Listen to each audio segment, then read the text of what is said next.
Hey everyone, it's Alexander Robinson. Welcome to the channel, and this is the final part of my DVD, Blu-ray, and 4K collection. Today I'm talking about the Criterion Blu-rays that I own.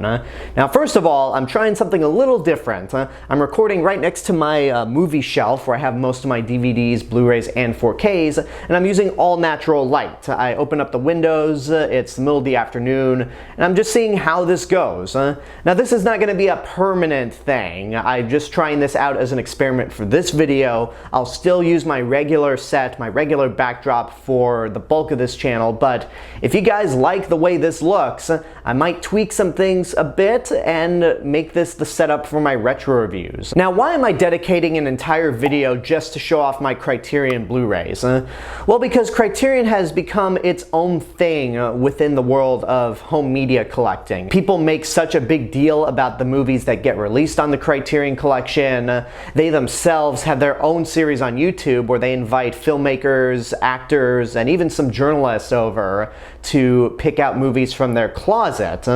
And Barnes & Noble twice a year has a 50% off sale on all their Criterion stuff. Basically, the Criterion collection exists in its own universe and is worth making a separate video for when it comes to showing off these movies. So like before, I'm going to be showing off these movies in alphabetical order and saving my crown jewel for last. So I'm going to kick things off with All That Jazz. This is my favorite film from Bob Fosse. Roy Scheider is incredible in this film. I know everyone remembers him as Chief Brody from Jaws, but if you've not seen All That Jazz, you need to, because he delivers an all-time performance in this film. Next up, Richard Linklater's The Before trilogy. I saw this for the first time through this Criterion Blu-ray set, and Before Sunrise is still my favorite. It's one of my top 100 favorite movies of all time, and I really love Sunset and Midnight. But it's been a while since I've watched those movies. Now that I'm in my 30s, I'd kind of like to watch Before Sunset again and see if I like it even more now that I'm older. The Blob. This is the 1958 film starring Steve McQueen, and the Criterion Collection will occasionally release old classic 1950s science fiction films. I have not seen the 80s remake, but this one right here is very charming in its own way. Blue is the warmest color. Back when this movie came out, I was co-hosting the Movie Backlot podcast as part of the now defunct Geeked Out Nation website. And one of the co-hosts talked about how this movie is incredible, one of his favorite movies of the year. So I decided to pick this up for myself and give it a watch, although I have not found the time or found the mood to be in order to watch it properly. Bowling for Columbine. This is the 2002 documentary from Michael Moore talking about the Columbine school shooting from 1999 and the entire mass shooting epidemic that plagues the United States. And this documentary is as relevant today as it was back then. I'm not going to get too political at all, but this is a documentary that every American should watch. If you've not seen it, you have to see it. Boyhood. This might be my favorite Richard Linklater movie, right next to Before Sunrise. It's just a perfect encapsulation of my generation, how we grew up, the stuff that we were accustomed to, and being born in Texas and having so many fond memories of my family in Texas. It makes this movie all the more special, and I love how it came out at the perfect time. I graduated college, and the movie ends with the main character going off to college. It's a masterpiece. I absolutely love this movie, and I think this should have won Best Picture the year it came out over Birdman, which is still a great movie, but this is infinitely better. My favorite John Hughes movie, The Breakfast Club. Now, prior to this Criterion release, I did own the movie individually through Universal, and then again through the 100th anniversary box set. And ever since the Criterion Blu-ray came out, I got rid of the individual Blu-ray and kept this. So now I basically have two versions of The Breakfast Club, and I know everyone goes to Ferris Bueller's Day Off, which is a very, very close second. I mean, sometimes I go back and forth on which of those two movies is my favorite. Breathless. This is Jean-Luc Godard's film that basically kicked off the French New Wave. I am not a mega fan of this movie by any means, but it's really enjoyable. I like it enough to own the Criterion Blu-ray, and I admire for what it basically started. Also, this is going to sound really bad, but I had no idea that Jean-Luc Godard was still alive until he passed away last September. So rest in peace, Jean-Luc Godard. Up next, Bruce Lee's Greatest Hits. Now, this contains 5, technically 6 movies. The Big Boss, Fist of Fury, The Way of the Dragon, Enter the Dragon, Game of Death, which he never completed because he passed away, and then Game of Death 2, which he had literally nothing to do with because, you know, he was dead. I have only seen one of these movies, Fist of Fury, and I've seen it in both its English dub and the original Cantonese and Mandarin version, and man, the things that Bruce Lee's able to do is incredible. It makes me wonder what other movies could he have made while he was alive. So I'm really looking forward to watching the others because, man, this guy is like incredible when it comes to action sequences. Up next is Stanley Donen's Charade, which is often cited as the best Hitchcock movie that Hitchcock never made. And it's true. Cary Grant and Audrey Hepburn are phenomenal in this movie, and it has a very Hitchcockian sense of style to it. This came out the same year as Hitchcock's The Birds, from Universal as well, and I think it's easily worth checking out. Cold War. I think I talked about this movie briefly in my 2018 wrap-up video, but my dad convinced me to watch this movie because he loved it that much. I saw it and really liked it as well, so I ended up getting him a Criterion copy on his birthday and decided to get my own right here. Dazed and Confused. This is probably Richard Linklater's most famous film, and I actually think that this makes for a great trilogy in its own. When it came to the release of Everybody Wants Some from 2016, this has often been regarded as the spiritual sequel to Dazed and Confused, but I think this actually makes for a pretty interesting trilogy with Boyhood. What I mean by that is that you would start to watch Boyhood up to a certain point where the main character is in high school, then you'd pop this in, which takes place on the last day of high school, finish out Boyhood as he's about to go to college, and then continue with Everybody Wants Some. Yeah, all these movies are great. This might actually be my least favorite, but I still like it quite a bit, and Matthew McConaughey is absolutely iconic. Even if there's the famous line of his that probably does not hold up in today's society. That's what I love about these high school girls. I get older, they stay the same age. A little creepy when you think about it. Dr. Strangelove, or How I Learned to Stop Worrying and Love the Bomb, from Stanley Kubrick. This may be my favorite of his movies, because I'm not the biggest fan of 2001. I love the first half of Full Metal Jacket, but the second half loses me. Spartacus was very much made by somebody who was hired by a studio, but this is probably his masterpiece, and I only saw it once at the New Beverly Theater in Los Angeles. I would love to see this again and see how it holds up considering a lot that's going on in the world, especially after watching Oppenheimer. Election, Alexander Payne's comedy starring Reese Witherspoon and Matthew Broderick. It's a really funny movie and one of Matthew Broderick's best. Fantastic Mr. Fox. Now this is one of 3 Wes Anderson movies that I own, and when it comes to Wes Anderson films, I always wait until they get released on the Criterion collection. And the 3 movies of his that I own are all my favorites of his, but I can't decide which of them is my favorite. But Fantastic Mr. Fox is probably the most unique of his. It was the first introduction that I had to Wes Anderson, and it's just a fantastic stop-motion animated movie overall. Fast Times at Ridgemont High. I still have the Blu-ray from Universal that I showcased in my first video, but as soon as the Criterion Collection announced they'd be releasing it through their lineup, I had to get this, and I still hang on to this. I think mainly because I just like the Universal 100th anniversary slipcovers that they made, but yeah, this movie is fantastic. Following, the very first movie directed by Christopher Nolan, and basically the way I look at it, it's Memento before Memento. And when you watch movies like Memento, The Dark Knight, Oppenheimer, Dunkirk, it's really interesting to see how much he's evolved as a director. But this is a pretty charming movie that I think is worth checking out if you love Christopher Nolan. Godzilla, my second favorite movie of all time. Although, if I may do a fanboy nitpick at the moment, I love the fact that this is released through the Criterion Collection because it's my second favorite movie of all time.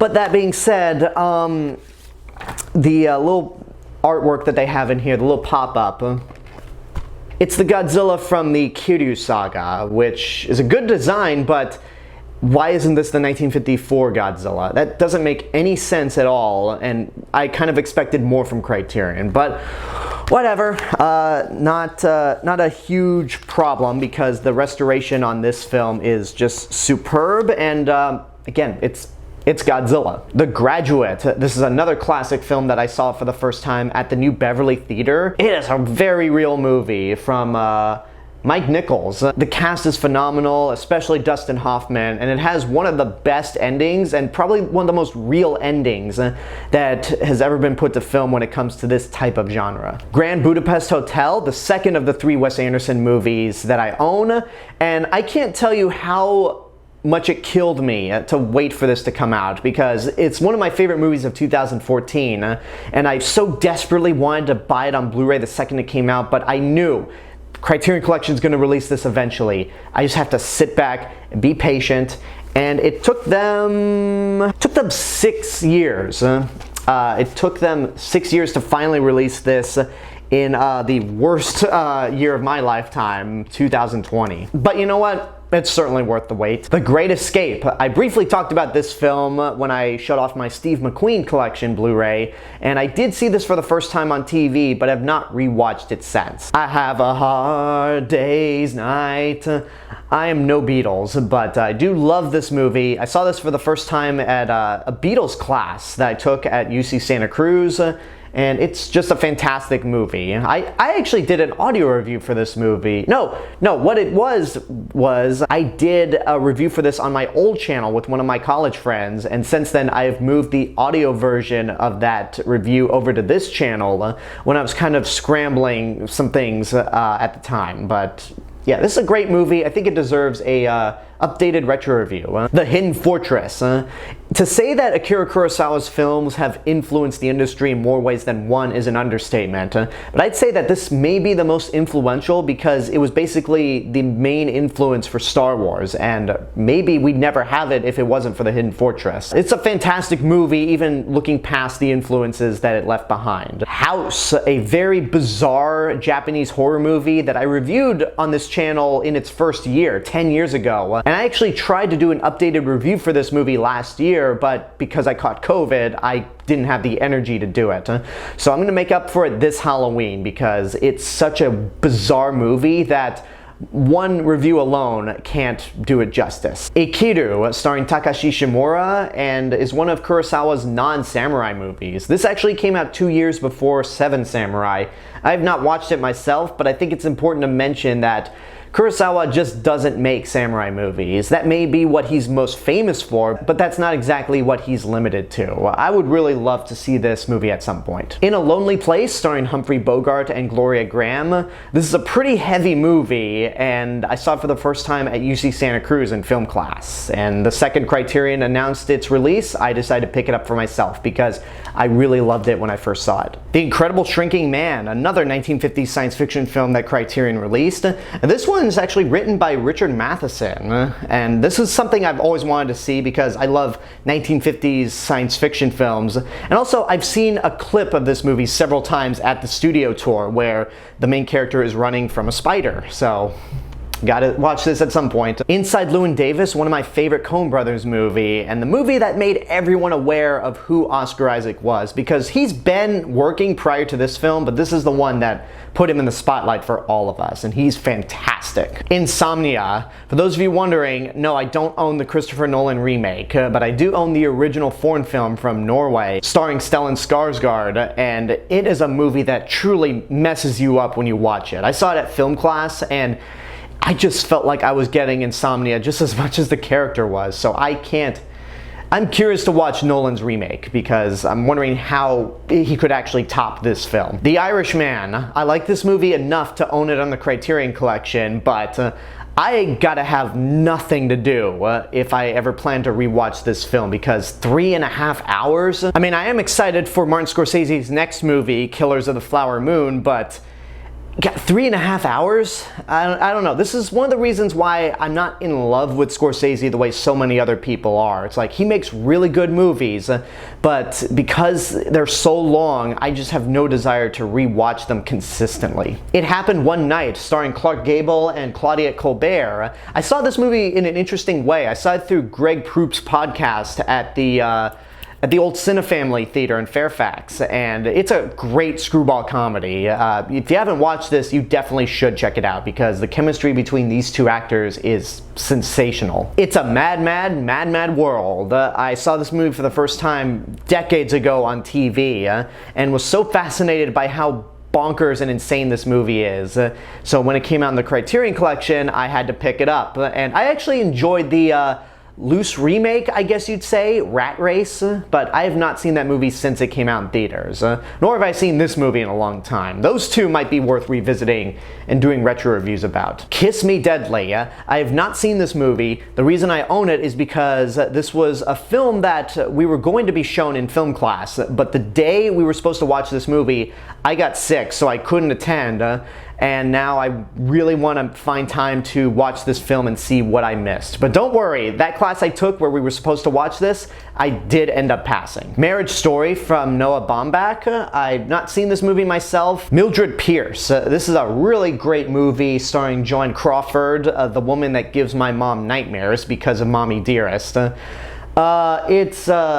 It's a pretty intense movie. Night of the Living Dead. Now, I showcased in my first video Dawn of the Dead and Day of the Dead. So if you were wondering where Night of the Living Dead was, it's part of the Criterion Collection. This is the only zombie movie that legitimately creeps me out because it's hard for me to get scared at zombies, but this one does an effective job at it. A Night to Remember. I recently picked this movie up from the Criterion sale that Barnes & Noble had last month, and I've always been wanting to watch this movie ever since I reviewed Titanic last year, just to see how this movie portrays the sinking of the Titanic. On the Waterfront, a great movie starring Marlon Brando and Eva Marie Saint. I have seen this for the first time in film class. If it wasn't obvious already, I'm going to be full-blown like film school nerd when I talk about these movies, because a lot of them I watched for the first time through film class. At least some of the classic films that I own, and this is one of them. Pan's Labyrinth. I think most people are quick to call this Guillermo del Toro's masterpiece, and it's certainly his most famous movie,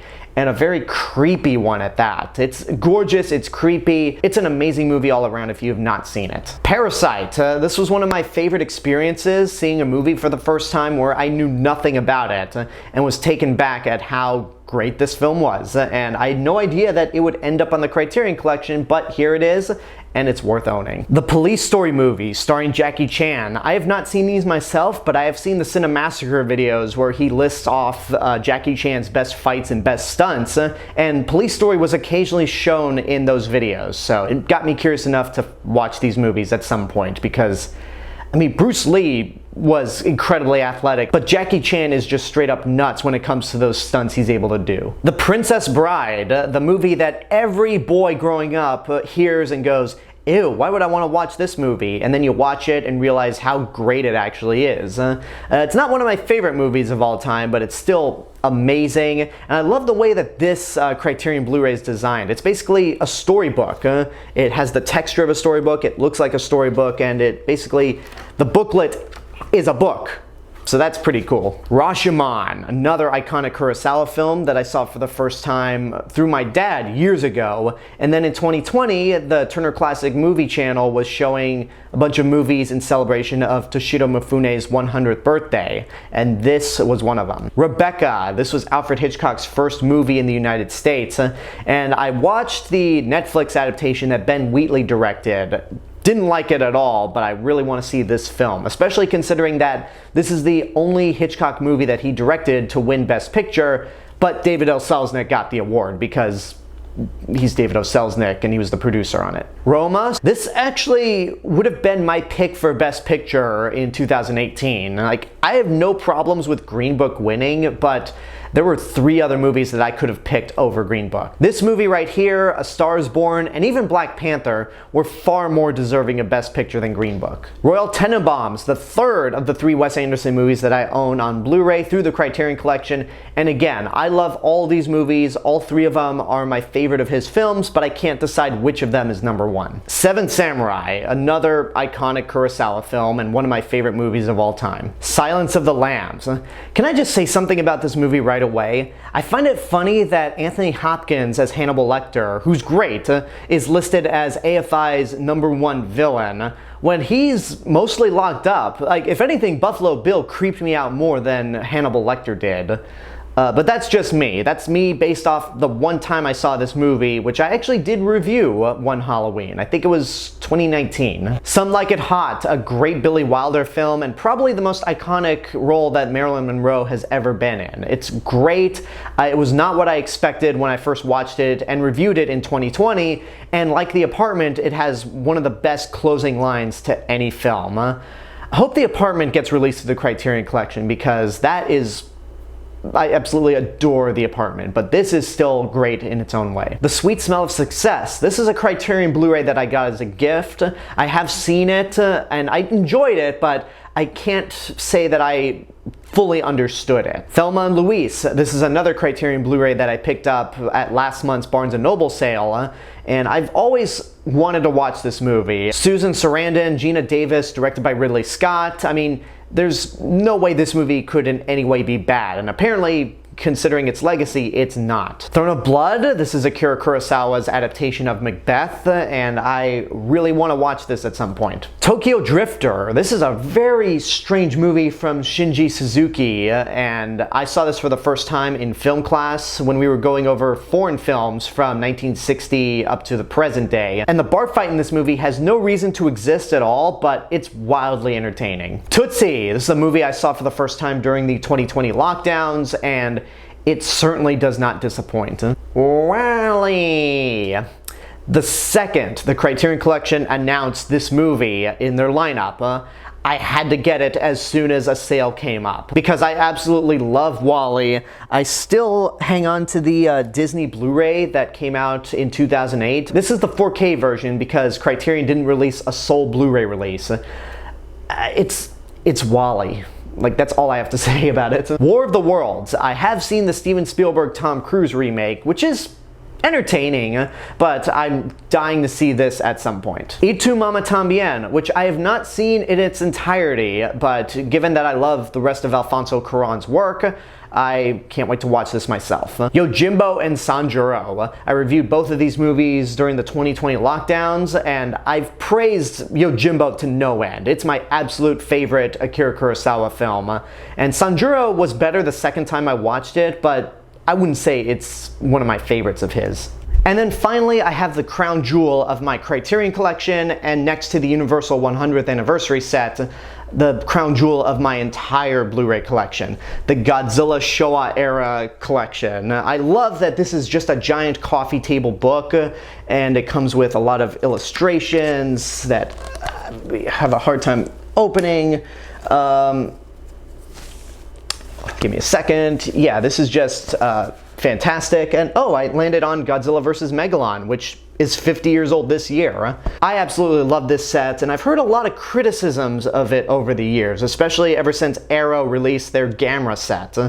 I can kind of see how some people are disappointed with this set because there's not a whole lot of bonus features considering there's 15 movies, and most of the films don't come with the English language version at all. But you know what? The bonus features that it does have are really good, and the ability to finally watch the Japanese version of King Kong vs. Godzilla without resorting to bootlegs is worth it in itself. I reviewed this set already, so I don't need to gush about it again, even though it's Godzilla and it's very hard for me not to nerd out over it. And there you go. Not only does that wrap up my Criterion Blu-rays, but everything that I own in terms of DVDs, Blu-rays, and 4K discs. I really had a wonderful time making these videos. I hope you enjoyed them. And let me know what you guys think of this setup. Like, should it be implemented in my retro reviews? Again, when it comes to the newer reviews and other videos, I'm going to keep my old set because I like it that much. But I think something could come out of this setup when it comes to the retro stuff. So let me know what you guys think in the comments below. And until then, I also want to know what you guys think about the Criterion Blu-rays that I own. Do you have any of them? Are there any that you want? Whatever the case may be, let me know in the comments below. Don't forget to like the video, subscribe to the channel, and hit the bell button to get notifications. You can also follow me on Facebook, Instagram, Letterboxd, Threads. I'll see you guys in the next video, but until then, have a good day and take care of yourselves.